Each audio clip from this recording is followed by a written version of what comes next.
And then, Mr. Speaker, they appeal. After they appeal, the Constitution says they have a right, the constitutional right, Mr. Speaker, of presumption of innocence. If I'm not wrong, that's Article 50 of the Constitution. Mr. Speaker, they are running and they are in the ballot. Now, Governor Sonko, Governor Waititu, brought to this House, impeached Mr. Speaker without any standard being observed. The standard of proof, insofar as impeachment is concerned, is the conscience of every senator who votes. And so Governor Sonko was impeached by 24, if I'm not wrong, 24, 25 senators, against 22, 23. Then, Mr. Speaker, he has received his punishment for being removed from office in the term that was elected by the people of Nairobi. Then you go ahead, Mr. Speaker, and bar him from running from office. Now, this is a question I want to ask jurists who are here and who are watching this, my presentation. When the Constitution says when you are convicted for more than 6 months, Mr. Speaker, you are barred from being a member of parliament of holding public office. But once you've served your sentence, even if it was manslaughter, Mr. Speaker, if it was theft, if it was corruption, once you've served for 5, 10 years, you have been atoned. You have and therefore, Mr. Speaker, you've been redeemed. You have atoned for your sins and you have been redeemed. Meaning, after that conviction of 5 years, 7 years, now you can run for office. Now, the question I want to ask Senator Orengo and lawyers who are here, Justice Matzayo, among others.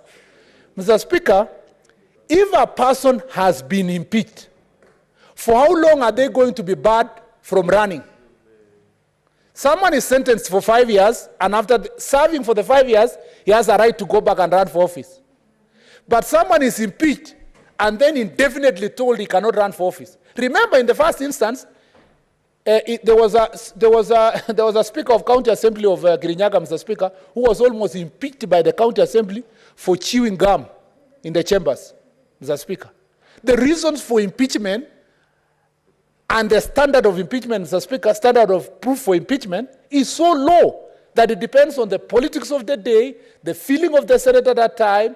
Sometimes even that impeachment is procured by bribery, by your political opponents. And then, Mr. Speaker, after you've served that punishment, having been elected by 1 million people, then you are told you've served the term, you do not complete your term. Then after that, you want to run for a different office or the same office, you are told you cannot run for that office.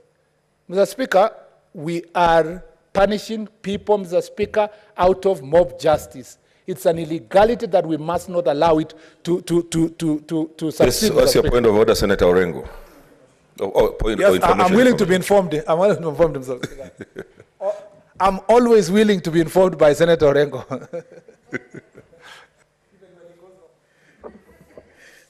Mr. Speaker, I just want to inform the senator from that is making very fundamental statements. But you should bear in mind that generally impeachments are a political process, even in the United States of America. In relation to President Trump, it didn't really matter what he had done, so long as he had the right numbers in the Senate. But I think to inform him, the answer lies in the Constitution.